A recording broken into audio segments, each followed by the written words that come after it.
आं दुलाराय ब्रह्म धोरोम लाइमोन आफादनि आं बोसोनगिरि जे जोंनि बे अत्र बिथोर जायगा बे बालाबारि ढेकियाजुलिनि बे रिमोट एरियायाव जोंनि बर'फोर दङ गोबां बर'फोर आरो आबादजों नांथाबनानै दङ धोरोमनि लामाखौ बा धोरोमनि जिबा आध्यात्मिक गियान बेखौ जोंहा पुरहित बाबा मोनहानो बा जोंनि दिक्षा गुरु बाबा मोनानो होलांजोबखादों दा आंखौ आबादनि बुंनो होनायाव आबादनि आयदा जि होदों आं बेनि बेलायाव आं बुंलांदों आरो आंनिफ्राय फंनैसो आबादनि बिथिङाव बिनि रायजो राजा आबादारि बिथांमोननो आङो माखासे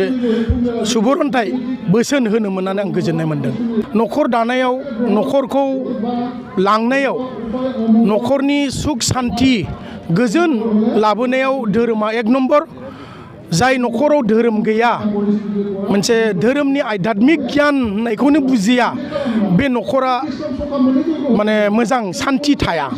दा धोरोमखौ लाफानानै बे न'खरखौ जौगाहोनायनि जोङो साफ्रोमबो जोंनि सुबुङा बर' माहारियानो होन जिखि धोरोमाव थायानो बिथांमोना नाजानांगोन न'खरखौ जौगाहोनायनि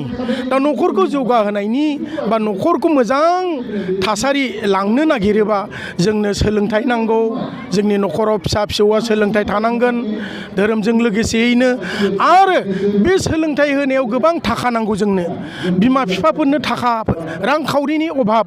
दा बे रांखावरि थाबासो जोङो शिक्षा दिक्षा होनो हायो आरो न'खरखौ गेरेमसा लांनो हायो न'खरखौ दानायाव गावनि नांगौ बा बेमार आजार नायनायाव होमब्ला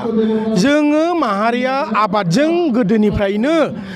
गोदो गोदायनिफ्रायनो आबादजों लोब्बा थानाय माहारिजों बर' माहारिया जों बुङो दा बे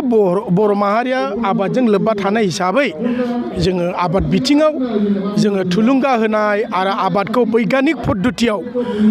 बे गोनोखो मुगानि पद्धतिजों जोङो माब्रै आबाद खालामोब्ला जोङो न'खरखौ जौगाथाय महराव लाबोनो हायो आरो दा बेवहाय मा हाइ भेलु क्रप बेखौ जोङो खालामनो नाजानांगोन।